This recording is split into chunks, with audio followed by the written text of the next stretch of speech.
6 March 2026 তাৰিখৰ 4টা বিৰোধী দলৰ গুৱাহাটীত অনুষ্ঠিত মিত্ৰতাৰ বৈঠক আৰু সংবাদমেলৰে প্ৰদেশ কংগ্ৰেছে ৰাইজৰ দলক মিত্ৰতাৰ পৰা আনুষ্ঠানিকভাৱে আঁতৰ কৰিলে। ৰাইজৰ দলক মিত্ৰতাৰ পৰা আঁতৰাই পতা এই বৈঠক আমাৰ বাবে আছিল অত্যন্ত অসন্মানজনক। আমি লক্ষ্য কৰিছোঁ যে প্ৰদেশ কংগ্ৰেছৰ সভাপতি গৌৰৱ গগৈ ডাঙৰীয়াৰ মুখৰ ভাষা আৰু শাৰীৰিক ভাষা কোনোটোৱেই মিত্ৰতাৰ সপক্ষে নহয় আৰু তেওঁৰ আচৰণ মিত্ৰ দলবোৰৰ কাৰোৰে বাবে মুঠেও সন্মানজনক নহয়। 6 মাৰ্চ তাৰিখে গুৱাহাটীৰ বেলতলাস্থিত গ্ৰীণউড ৰিজৰ্টত অনুষ্ঠিত সংবাদমেলত গৌৰৱ গগৈৰ বক্তব্য আৰু 6 জুলাই 2025 অসম নাগৰিক সমাজৰ বিৰোধী দলবোৰৰ মিত্ৰতা সম্পৰ্কীয় অসম সন্মিলিত নাগৰিক অভিৱৰ্তনৰ বক্তব্য সকলোতেই গৌৰৱ গগৈৰ অহংকাৰ স্পষ্ট আছিল। অসম সন্মিলিত নাগৰিক সমাজৰ অভিৱৰ্তনতো তেখেতে বিৰোধী দলসমূহৰ মিত্ৰতাৰ পক্ষত পোনপটীয়াকৈ একো কোৱা নাছিল আৰু যোৱা 6 মাৰ্চৰ 4টা ৰাজনৈতিক দলৰ সংবাদমেলতো ৰাইজৰ দলক মিত্ৰতাত অন্তৰ্ভুক্তিৰ বিষয়টো পোনপটীয়াকৈ একো নকৈ আমাৰ দুৱাৰ খোলা আছে জাতীয় পালমৰা বক্তব্যৰে বুজাই দিছিল যে প্ৰদেশ কংগ্ৰেছৰ সকলোকে একেলগে লৈ মিত্ৰতা কৰাৰ ক্ষেত্ৰত মুঠেও আগ্ৰহ নাই। কংগ্ৰেছৰ সৈতে ৰাইজৰ দলৰ মিত্ৰতা বাস্তৱিকতে কি বিষত থমকি ৰৈছে? এটা বাক্যত ক'বলৈ গ'লে সংখ্যাৰ দিশেৰে চালে এটা সমষ্টিৰ বাবে এই মিত্ৰতা ভংগ হোৱাৰ পথত আগবাঢ়িছে। ৰাইজৰ দলে প্ৰথমে কংগ্ৰেছৰ সংখ্যা 27খন, যি সময়ত জাতীয় পৰিষদে 26খন আসন বিচাৰিছিল, আমি 27খনৰ বাবে অনুৰোধ কৰিছিলোঁ। সেই সংখ্যাত কংগ্ৰেছে বহুত বেছি হ'ব বুলি কোৱাত আন্তৰিকতাৰে আমি সেই সংখ্যা 20লৈ হ্ৰাস কৰিছিলোঁ। কিন্তু কংগ্ৰেছ আছিল নাচুৰবান্দা আৰু গৌৰৱ গগৈয়ে 100খনতকৈ অধিক আসনত কংগ্ৰেছে প্ৰতিদ্বন্দ্বিতা কৰিবই বুলি অতি দাম্ভিকতাৰে ৰাজহুৱাকৈ সীমাৰেখা এডাল টানি দিছিল। সেই সীমাৰেখাৰ ভিত্তিত কংগ্ৰেছৰ তৰফৰ পৰা আমাক আসনৰ সংখ্যা হ্ৰাস কৰাৰ বাবে অনুৰোধ জনোৱাত আমি সেই সংখ্যা 15খনলৈ হ্ৰাস কৰিলোঁ আৰু তাতোতকৈ কম আসনত আমাৰ দলে প্ৰতিদ্বন্দ্বিতা কৰাত দলৰ সন্মতি নাই বুলি আমি স্পষ্টভাৱে জানিবলৈ দিলোঁ। সৰ্বশেষত কংগ্ৰেছৰ 4জনীয়া আলোচনাকাৰী গোটে আমাৰ সৈতে 13খন আসনত সন্মতি প্ৰকাশ কৰে, যাৰ মাত্ৰ 4খন আসনহে পোনপটীয়াকৈ আমাৰ পচন্দৰ আসন আছিল। 4খন বন্ধুত্বমূলকভাৱে এৰি দিব খোজে আৰু 5খন কংগ্ৰেছৰ দ্বাৰা বিভিন্ন সময়ত আমাৰ ওপৰত জাপি দিয়া আসন। অৰ্থাৎ আমি বাস্তৱিকতে 27খন আসনৰ পৰা 4খনলৈ অৱনমিত হ'লোঁ। এইটো সংখ্যাতে কংগ্ৰেছে নাচুৰবান্দাকৈ লাগি ৰ'ল। সৰ্বশেষত উপায়বিহীন হৈ আমি প্ৰস্তাৱ দিলোঁ যে আমি কংগ্ৰেছৰ সকলো চৰ্ত মানি ল'ম, কিন্তু আমাৰ সাংগঠনিক ভিত্তি থকা ধিং সমষ্টি পোনপটীয়াকৈ প্ৰতিদ্বন্দ্বিতাৰ বাবে আমাক এৰি দিবই লাগিব। আমি উপায়হীন এইবাবেই ক'লোঁ যে আমি বিজেপিক আন্তৰিকতাৰে পৰাস্ত কৰিব বিচাৰোঁ। সেইটো আমাৰ সংকল্প, সেইটো আমাৰ প্ৰতিশ্ৰুতি। কিন্তু কংগ্ৰেছৰ বাবে নিজৰ দলৰ স্বাৰ্থটোৱে সিদ্ধান্ত গ্ৰহণৰ একমাত্ৰ মাপকাঠি হৈ থকা আমি দেখিবলৈ পালোঁ। তেওঁলোকে পোনপটীয়া আসনৰ হিচাপে আমাক দলগাঁও সমষ্টিটো এৰি দিব খোজে। সেই দলগাঁও সমষ্টিটো এৰি দিয়াৰ প্ৰস্তাৱৰ পাছতো সমষ্টিটোত কংগ্ৰেছ নেতাকৰ্মীৰ উত্তাল প্ৰতিবাদ, ধৰ্ণা, অপপ্ৰচাৰ আৰম্ভ হয়। আনকি ৰাইজৰ দলৰ প্ৰাৰ্থীৰ বিৰুদ্ধে অসৌজন্যমূলক আচৰণ ৰাজহুৱাকৈ প্ৰকাশ কৰে, কিন্তু প্ৰদেশ কংগ্ৰেছৰ তৰফৰ পৰা তাক নিয়ন্ত্ৰণ কৰাৰ কাৰণে কোনো নিৰ্দেশ দিয়া আমি দেখা নাপালোঁ। আমি নিশ্চিত যে প্ৰদেশ কংগ্ৰেছৰ প্ৰত্যক্ষ নিৰ্দেশতেই আমাৰ ওপৰত চাপ সৃষ্টি কৰিবলৈ এই কাম দলগাঁৱত কৰোৱা হৈছে। আনহাতে আমি নগাঁও জিলাৰ ধিং বিধানসভা সমষ্টিত কংগ্ৰেছৰ পৰা বিচাৰোঁ।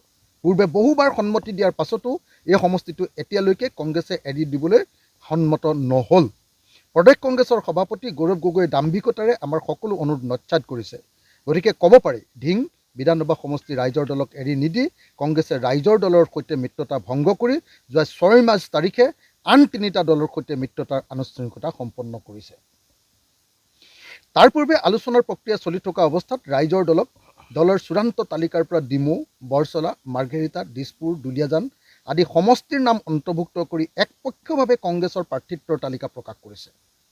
তাৰ পাছতো আমি সংযম ৰক্ষা কৰি মিত্ৰতাত যাতে কোনো আউল নালাগে তাৰ প্ৰতি লক্ষ্য ৰাখি আমি বিবদমান সমষ্টিবোৰ বাদ দিহে প্ৰাৰ্থী তালিকা ঘোষণা কৰিলোঁ।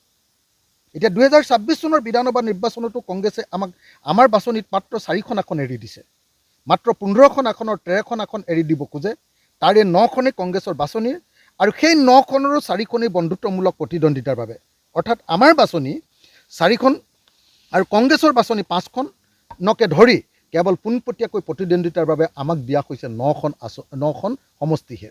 এতিয়া 4খন বন্ধুত্বমূলক আসনৰ এখন ধিং আমাক পোনপটীয়াকৈ এৰি দিলেই আমি সকলো ত্যাগ কৰি মিত্ৰতা কৰিবলৈ প্ৰস্তুত আছোঁ বুলি বাৰম্বাৰ আমি জনাই আহিছিলোঁ।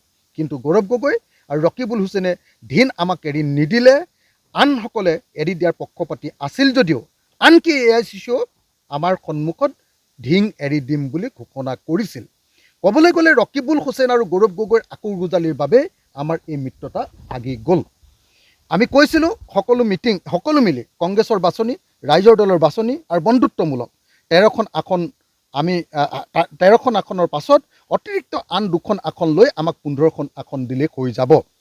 কংগ্ৰেছে যোৱা 6 মাৰ্চত কিয় মিত্ৰতা ভাঙি দিলে? আমাৰ ৰাইজৰ দলৰ ইয়াত কিবা দোষ আছে নেকি? আমি স্পষ্টতাৰে কওঁ, আমি উদাৰ আছিলোঁ আৰু কংগ্ৰেছৰ সকলো উদ্ভট কথা বাৰ্তাত আমি মিত্ৰতাৰ স্বাৰ্থত সদায় সহ্য কৰি আহিছিলোঁ। কিন্তু কংগ্ৰেছে আমাক আত্মসমৰ্পণ কৰাব খুজিছিল, আমি আত্মসমৰ্পণ কৰিবলৈ সন্মত নহ'লোঁ। আমি মাত্ৰ 15খন আসনৰ তেনে সামান্য লক্ষ্য এটা দিছিলোঁ আৰু ন্যূনতম ঔমসতীয়া কৰ্মসূচী কমন মিনিমাম প্ৰগ্ৰেম এখন বিচাৰিছিলোঁ। গৌৰৱ গগৈয়ে কিন্তু কমন মিনিমাম প্ৰগ্ৰেম অৰ্থাৎ ন্যূনতম ঔমসতীয়া কৰ্মসূচী এখন কোনোপধ্যে ল'বলৈ ইচ্ছা প্ৰকাশ কৰা নাই। তেওঁ আমাক সন্মান দিব খোজা নাছিল আৰু গৌৰৱ গগৈয়ে দাম্ভিকতা দেখুৱাই মিত্ৰতা ভাঙি দিয়াৰ পক্ষত অৱস্থান লোৱা আমি দেখিলোঁ। আজিৰ দিনটোত আমি অতি দুখেৰে জনাওঁ যে যোৱা 19 ফেব্ৰুৱাৰীৰ মিত্ৰতাৰ বৈঠক বিফল হোৱাৰ পাছত 20 ফেব্ৰুৱাৰীত আমি কংগ্ৰেছ দললৈ আনুষ্ঠানিকভাৱে এখন পত্ৰ প্ৰেৰণ কৰিছিলোঁ। কিন্তু আজি পৰ্যন্ত আমাক অসন্মান কৰি কংগ্ৰেছ দলে আমাৰ সেই চিঠিৰ কোনো উত্তৰ নিদিলে আৰু উত্তৰ নিদি আমাৰ স্বাভিমানত আঘাত আনিলে।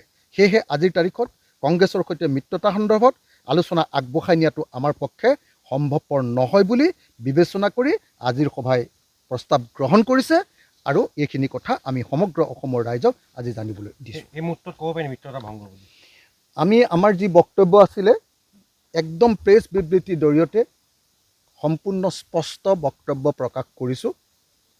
আমি অতি স্পষ্টকৈ কৈছিলোঁ যে আমি কেৱল 15খন আসন বিচাৰিছিলোঁ। সেই 15খন আসনৰ 4খন আসনহে আমাক পোনপটীয়াকৈ আমাৰ নিজৰ আসন দিয়া হৈছে। আনহাতে কংগ্ৰেছৰ লগত 4খন বন্ধুত্বমূলক ফ্ৰেণ্ডলি কণ্টেষ্ট কৰাৰ কাৰণে তেওঁলোকে সন্মতি দিছে আৰু 4 8 হ'ল আৰু 5খন আসন তেওঁলোকে আমাক তেওঁলোকৰ বাছনিৰ পৰা জাপি দিছে। গতিকে এইটোতো কমপ্লিটলি অগণতান্ত্ৰিক কথা এটা। যি 13খন আসন সামান্য আসন 126খনৰ ভিতৰত যি 15খন আসন আমি বিচাৰিছিলোঁ তাৰে 13খন তেওঁলোকে দিব খুজিছিলে, তাতো তেওঁলোকৰ চইচৰহে আমাক বস্তুখিনি দিব খুজিছে। আৰু এনেকুৱা কথাত কৰোঁতে তেওঁলোকে যি ধৰণৰ বডি লেংগুৱেজ, বিশেষকৈ গৌৰৱ গগৈৰ যি বডি লেংগুৱেজ, গৌৰৱ গগৈৰ মুখৰ যি বডি লেংগুৱেজ আৰু মুখৰ যি বক্তব্য আৰু বডি লেংগুৱেজ, সেইটোৱে আমাক সাংঘাতিক ধৰণে আঘাতপ্ৰাপ্ত কৰিছে।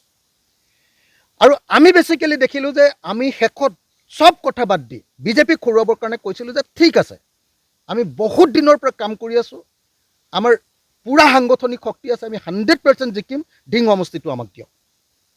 লাষ্টত এটাই সমষ্টি বিচাৰিছিলোঁ। এই গোটেইখিনি কথা বতৰাৰ পাছত ধিং সমষ্টিটো আমাক তেওঁলোকে মিত্ৰতাত দিব খুজিছে, কি কয় ফ্ৰেণ্ডলি দিব খুজিছে। আমি কৈছোঁ চিধাকৈ দি দিয়ক, তাৰ পাছতে আমি সকলো কথা মানি ল'ম, আন সকলো চৰ্ত মানি ল'ম আপোনালোকক।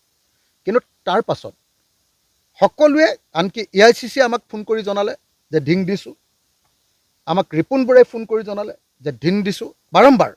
কিন্তু সৰ্বশেষত আমি জানিলোঁ যে গৌৰৱ গগৈয়ে মোক নিজে ফোন কৰি ক'লে যে ধিং আমি নিদিওঁ। আৰু আমি গম পালোঁ যে ৰকিবুল হুছেইন আৰু গৌৰৱ গগৈয়ে ধিং সমষ্টিটো এৰি দিব নোখোজিলে। অথচ এলায়েন্স ভাগি যাব বুলি ভাবি নগাঁও বিধানসভা সমষ্টিৰ অন্তৰ্গত ধিং সমষ্টি নগাঁও বিধানসভাৰ সাংসদ প্ৰদ্যুৎ বৰদলৈ ডাঙৰীয়াই এৰি দিবলৈ সন্মত হৈছিলে। এলায়েন্স ভাগি যাব বুলি ভাবি তেওঁ প্ৰতিবাদ কৰিছিলে, কিন্তু এলায়েন্স ভাগি যাব বুলি ভাবি তেওঁ এৰি দিবলৈ সন্মত হৈছিলে। কিন্তু গৌৰৱ গগৈ আৰু ৰকিবুল হুছেইন তেওঁলোকৰ কাৰণে এই গোটেই এলায়েন্সটো ভাগিছে।